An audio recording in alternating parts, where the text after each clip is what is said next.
Hello and welcome back to the January 2019 Minecraft Hardcore Challenge. This is JohnFowl92, and this is day 2 of my Kingdom for a Horse, in which we will try to find a horse. So, day 1, we're off to some, decent start here. We got horse armor, found some obsidian in a chest, and with the horse armor.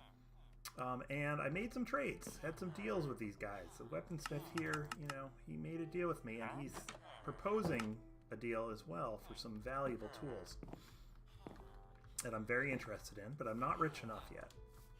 So it's going to be, my goal this month to go ahead and find guys I can trade with and get the resources I need to trade with them and get to be a fairly wealthy merchant, find a horse, train it, and be able to ride back and forth between all of my different trading partners relatively quickly. Alright, so we came into town from the south. Is that the south? Yes. And the next town we know is to the east. I believe about 300 blocks east. So just to complete the first part of the challenge, we were supposed to visit the 3 villages kind of before we did anything else. That was the way that was stated in the announcement video. So I'm going to go ahead and do that. Hard to tell. I'm not used to this texture pack, the new vanilla textures.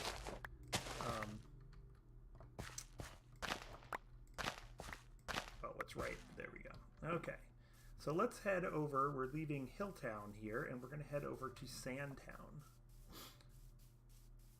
Now, my guess, there's Sandtown right there. These are nice, because if I had some eggs, we could be eating that, but right now, food is not our problem. So let's head over to Sandtown, see what we can see. And then my guess is we're going to want to go back to that savannah. The challenge is to, along the way, or to find a horse. And horses are very unlikely to spawn in the desert. In fact, it's impossible. But savannas are a place, I believe, are some of the most likely places for horses to spawn. So we will be checking that out. It's not the treeless challenge, but I'm still breaking those. We have a library here, which is nice. So we will be able to get tons of books. We already have 4 obsidian. Maybe enchanting. Let's see what other things this village has to offer. Not much so far. I don't see a blacksmith.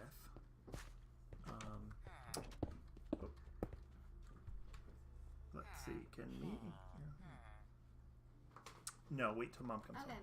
Thanks. Cartographer might be useful later, but not for now. Bye, Nitwit. Okay. Yeah, so this village, not as interesting as Hilltown in terms of the resources we get out of it. Coal is super valuable because it is a great trading resource. However, light is important as well, especially in these huts where the villagers, it's quite dark in there, and the villagers go at night, and then a zombie could spawn right next to them. These ones are kind of death traps. I like to light these big ones up. I'll leave your library intact for now. I think I'll leave this locked up. Let's see what you are. An armorer, which would be nice. You could be valuable. Alright. Put a few more torches around the village here just to, reduce spawning a little bit. Maybe grow some food. And then I think we're going to spend today looking for that horse. We don't have a saddle. And we didn't get one. And unless I can find a leather worker, which we could do. We could find a leather worker, right? Let's see. Butcher. Butcher. Maybe not here.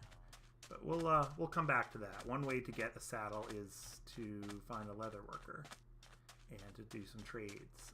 Leather workers, might have to spend some emeralds to unlock them. But one of their trades eventually is to have a saddle. All right, but for now, we got a little bit of food here.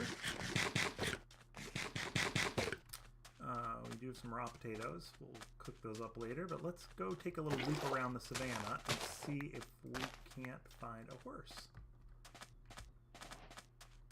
There's a plains over here as well, which is nice.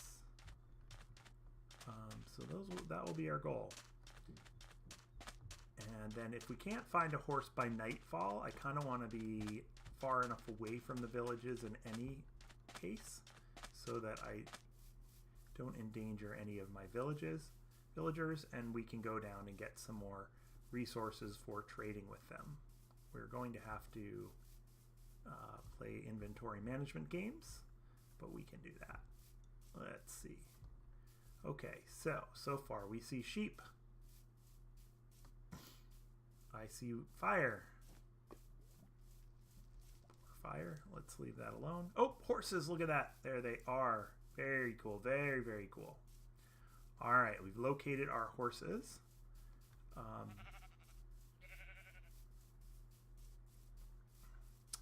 Let's go ahead and see if we can tame these horses.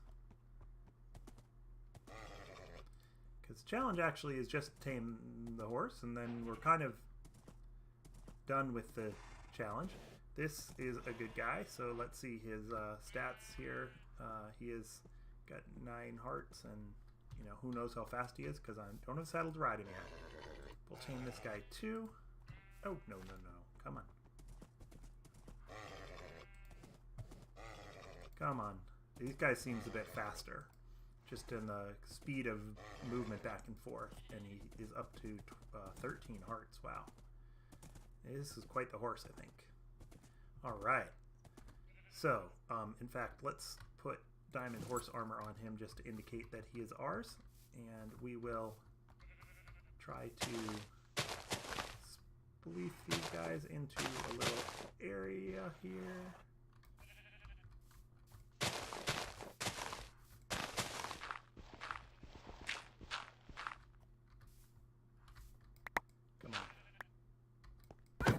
No, I did not mean to hit you. I'm so sorry. I'm so sorry. Here, in fact, you know what? Have a sugar cube. There you go. Yeah. See, now you're all healed up. I didn't mean to. I'm so sorry. Get out of his inventory. There we go. And then push this guy in there. They won't be able to climb out of that gap because it's a 1 wide gap, and horses are 2 wide, or not quite 2 wide, but more than 1 wide. So this is always a great little trick if you are looking for a way to make sure you have a horse and they're safe. And we'll do that. And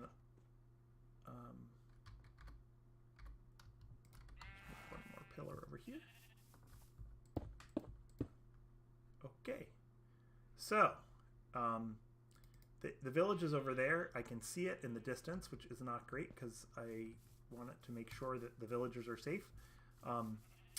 But we were successful in finding and taming our horse, which is a great start. So I'm going to just come right across the water here and go ahead and make another mine. And I apologize, I mean, for the lack of excitement, perhaps, of this strategy. But, you know, a successful merchant has to make his investments in resources. And in fact, what I'm going to do here is we'll dig straight down because I'm not that interested in the cobble. Alright, but coal I am super interested in. So, we will dig up all the coal. And, as apologies for being super unhelpful with the lighting, I will waste all this coal. Not waste, just kidding. On making some torches here. Okay, so this is my shaft.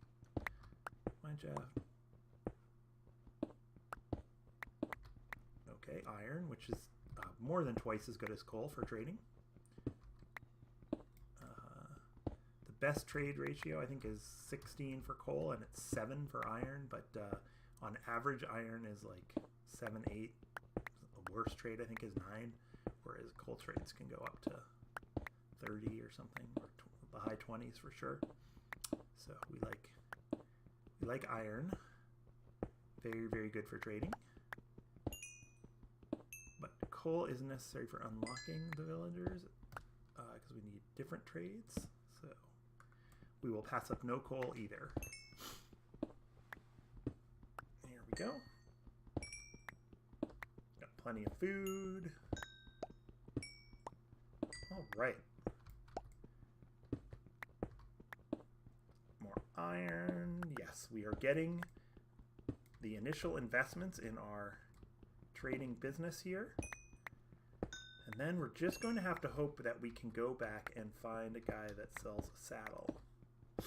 That will be our strategy for the next episode after this. And I really hope to avoid, as I think Bathart mentioned, maybe the only way to get a saddle for some might be to fish. There's lots of discussion in Discord this week about fishing and the confusion around food sources, etc. Interesting discussion.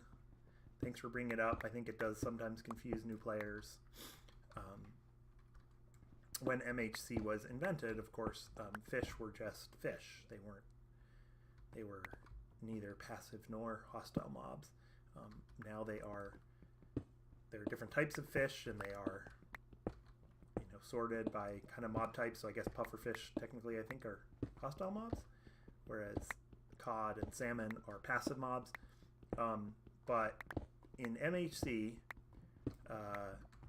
the way it is played and the way the rules read and should be interpreted based on the long-time community is that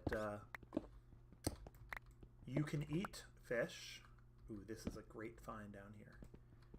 That you catch with a fishing rod. In other words, if you spend the time to catch fish with a fishing rod, it is considered edible. Under MHC rules, it is fish, not meat. Whereas if you slay a fish with your sword or any other object in the water, which is now possible in 1.13, that is out of bounds and would be considered not edible. Okay, so this is where we were going to start playing some inventory management.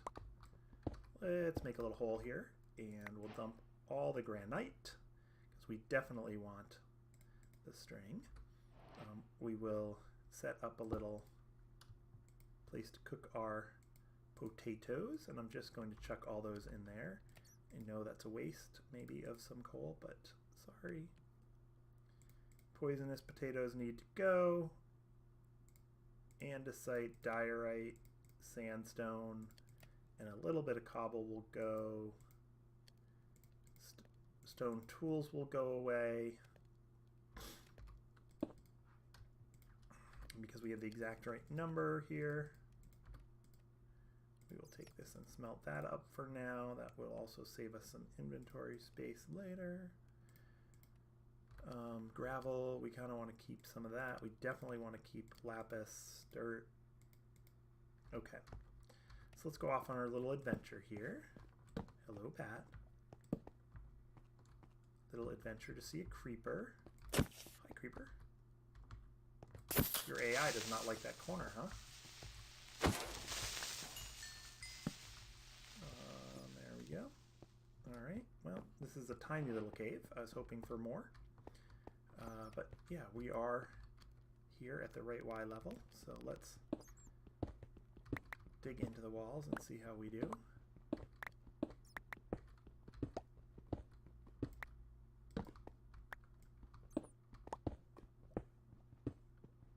Cool. My poke hole yielded fruit. Still hearing bats and lava, so there's probably another cave around here somewhere. Just do 2 more poke holes this way. There's the cave.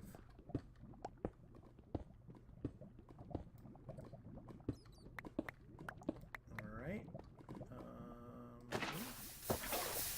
This way we only have to carve out 1 block to see more blocks. Okay, knew that was going to happen at some point. Let's put that there. Head back to our crafting area here. And we'll grab some of this. Probably make 2 picks. Yeah, let's just make 1. The iron might be too valuable. I wouldn't want to waste it if I don't need to. I've only got like 3.5 more minutes or so of this episode, and I'm not going to stay down here longer than that. So let's just take a peek in here. Oh yeah, here we go. More iron, which is excellent. Around this way, no more iron. Oh, this is a little disappointing. The yield here is not that great. Okay, we're going to go this way then. I see more stuff over this way. Coal. I see the coal. Okay, we see lava underneath this coal. Let's try not to lose the coal in the lava like that one. Oops.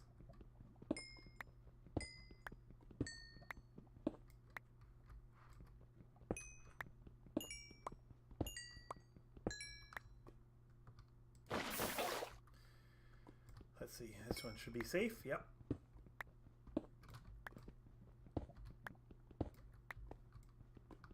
More coal here. Excellent. Let's just do this to make it safer. Leave that out as lighting source. And then we'll do poke hole this way. And there is coal, so we'll pursue it. And only have about 1.5 minutes left. But these resources should come in very, very handy next episode as we head back to the villages and try to figure out what we'll need to do to get a saddle and to start our trading empire. I mean, right now we are pretty humble. Here we would just like a saddle, and then we can start getting rich.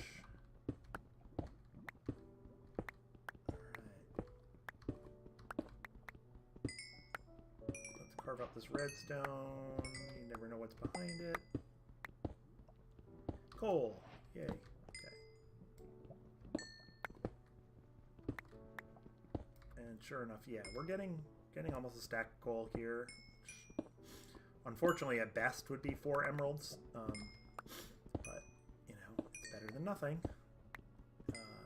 Some of this iron also might translate well into emeralds. Still hearing lots of lava around here.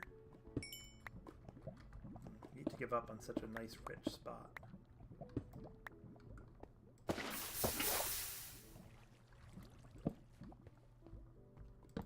Actually did find a nice cave down here, then I'll probably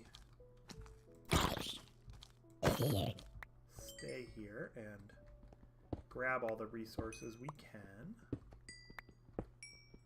caving would be better. The only reason I came down to diamond level. Oh, and that's it, day 2. So we'll pause here. I did come down hoping to get those 2 diamonds I'd need for a crafting table. For an enchantment table, but no luck. So next episode, we'll finish gathering these resources and head back to the villages and see what we can do about getting ourselves a saddle. Thanks for watching, and I'll see you in episode number 3.